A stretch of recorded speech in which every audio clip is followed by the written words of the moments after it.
Murakaza neza nshuti zacu dukunda, turabashimira uko mukomeza gukurikirana ikiganiro cyacu tunyura kuri Danis TV, ngezwaho nanjye Ndahiro Clementine.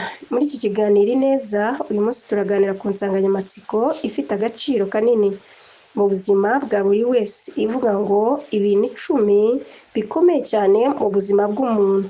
Mu busanzwe ubuzima bw'umuntu buba burimo ibyishimo, ibigeragezo, intambwe zo kwiyubaka ndetse n'amasomo menshi tugenda twigira mu rugendo rwacu rwo kubaho. Ariko muri ibyo byose harimo ibintu biba bifite umwihariko, bikaba ari iby'ingenzi cyane ku buzima bwacu, kandi ari ngombwa gufatwa nk'inkingi tugenderaho kugira ngo tubashe kubaho neza, dutere imbere kandi dufasha n'abandi. Uyu munsi turaza kuganira ku nsanganyamatsiko zigera ku 10 cyangwa ingingo 10 zikomeye cyane mu buzima bw'umuntu. Izi ngingo turazisesengura imwe ku yindi, turebere akamaro kazo ndetse tunaganire ku buryo twazikomoraho kugira ngo ubuzima bwacu bugire ireme n'icyerekezo. Ingingo ya mbere: kuba uri muzima. Ikintu cya mbere gikomeye cyane mu buzima bw'umuntu ni ubuzima ubwabwo buzira umuze. Niba utari muzima ntabwo wakora, ntacyo washobora kugeraho. Abantu benshi basiganwa n'ubuzima bashaka amafaranga, izina, ibyubahiro, ariko bakibagirwa ko ikintu cya mbere kigomba kurindwa ari ubuzima. Ubuzima ni impano y'Imana kandi bugomba gufatwa neza. Ni impano tugomba kwirinda ibintu byose bishobora kudukururira indwara cyangwa urupfu rutigeze ruteganywa. Ibiyobyabwenge, kunywa ibiyobyabwenge, kunywa inzoga, kunywa amatabi, kubaho mu buzima bwo kwirengagiza isuku no kudaha umubiri igihe cyo kuruhuka. Umuntu ufite ubuzima bwiza ashobora gukora byinshi, agakora imigambi, agafasha abandi ndetse akanishimira ibyo afite. Ariko iyo ubuzima bubuze, byose birahagarara. Ingingo ya kabiri ni igihe. Igihe ni kimwe mu bintu bikomeye cyane mu buzima bw'umuntu. Buri muntu udafite amasaha 24 kandi niyo akwiranye kuri buri muntu ku isi yose, ariko uko dukoresha ayo masaha niyo bituma dutandukana. Hari abantu bamenya agaciro k'igihe bakagakoresha mu gukora ibintu bifite ireme, bakitegura ejo hazaza kandi bakubaka ubuzima bwiza. Ariko hari n'abandi basuzugura igihe bakagikoresha mu bidafite umumaro, hanyuma nyuma y'imyaka bakisanga baratakaje byinshi. Igihe ntigisubira inyuma kandi igihe cyatakaye ntikigaruka. Niyo mpamvu tugomba kwiga gucunga igihe neza cyacu, tukagishyira imbere mu by'ingenzi kurusha ibindi. Ingingo ya gatatu ni ubwenge n'ubumenyi. Ubwenge n'ubumenyi ni inkingi ikomeye cyane mu buzima bw'umuntu. Ubwenge nibwo budufasha gutandukanya icyiza n'ikibi, icy'ukuri n'icy'umunyoma, ndetse no kumenya gufata ibyemezo bifite ireme. Ubumenyi bwo butangwa n'ishuri, uburere ndetse n'uburambe mu buzima bwa buri munsi. Umuntu afite ubwenge n'ubumenyi agira ubushobozi bwo kwiteza imbere no gufasha abandi. Iyo udafite ubumenyi ushobora gukora amakosa menshi, ugatakaza ibyo wari warubatse.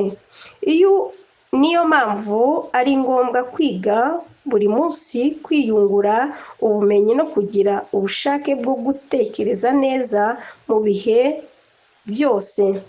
Ingingo ya 4: urukundo n'umuryango. Ikintu gikomeye mu buzima bw'umuntu ni urukundo n'umuryango. Umuntu ntashobora kubaho wenyine. Dukenera urukundo rw'ababyeyi, inshuti ndetse n'umuryango mugari. Urukundo rutanga ibyishimo, rugatuma umuntu yumva afite agaciro kandi rufasha guhangana n'ibigeragezo mu buzima. nta mafaranga ashobora kugura urukundo nyakuri. Umuryango ni isoko y'ubutwari, ni inkingi y'ihungabana. Iyo umuntu afite umuryango umushyigikira biramufasha cyane mu rugendo rw'ubuzima. Ingingo ya 5, icyizere n'inzozi. Mu buzima umuntu ashobora kubaho afite icyizere cyo kugera ku bintu bikomeye cyangwa inzozi zimutera imbere. Icyizere gituma kwihanganira ibigeragezo, kikadufasha gukomeza urugendo rwacu. Umuntu ufite icyizere abaho afite icyerekezo, atareba gusa aho ari, ariko areba aho ashaka kugera.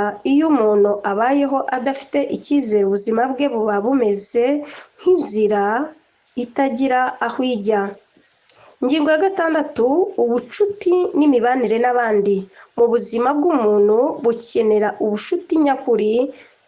Nubwo amafaranga, imyanya, ibyubahiro ari byo bintu abantu benshi bishakira, ntabwo bishobora gusimbura inshuti nyakuri. Inshuti nziza niyo ikuba hafi mu bihe byose, ikagushishikariza gukora ibyiza, ikakurinda kugwa mu moshya. Ubucuti bwubakiye ku kuri, mu bwubahane no ku kwizerana ni kimwe mu bintu bikomeye cyane mu buzima. Ingingo ya 7, ubutunzi cyangwa umutungo. Nubwo ubutunzi atari bwo shingiro ry'ibyishimo byose, ni kimwe mu bintu bikomeye cyane mu buzima bw'umuntu. Ubutunzi buza mu buryo butandukanye: amafaranga, ubutaka, ibikorwa, ubucuruzi n'ibindi. Kuba afite ubutunzi biguha amahirwe yo kugira ubuzima bwiza, kwiga, gufasha abandi ndetse no kugira ubwisanzure mu gufata ibyemezo. Ariko ni byiza kumenya ko ubutunzi bugomba gucungwa neza, bukagendera mu mico myiza,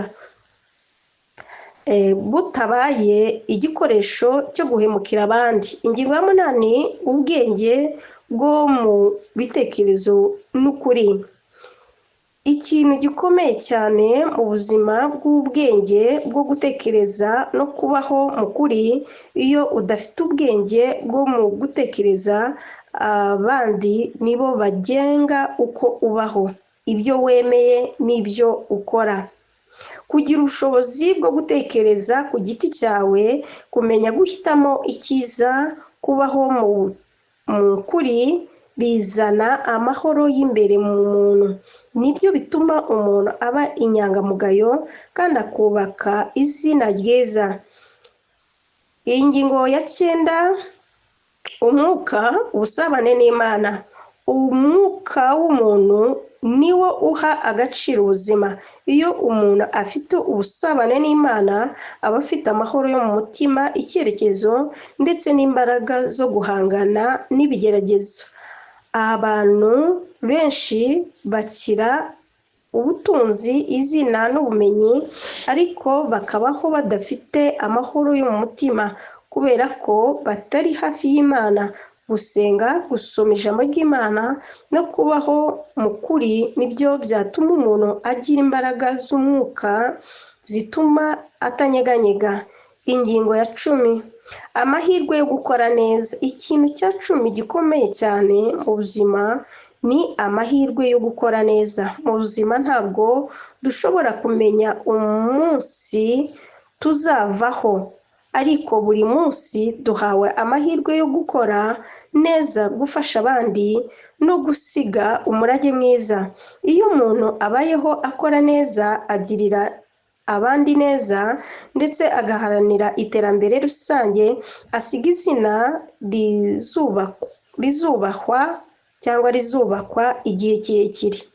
Umusozo w'ikiganiro. Inshuti zacu, bakunzi b'ikiganiro Ineza, twabonye ko mu buzima bw'umuntu harimo ibintu byinshi bishobora kugira agaciro, ari byo mu by'ukuri ari ibintu 10 bikomeye cyane tugomba guha agaciro ubuzima, igihe, ubwenge, urukundo n'umuryango, icyizere, ubushuti, ubutunzi, ubwenge bwo mu bitekerezo, umwuka n'amahirwe no gukora neza.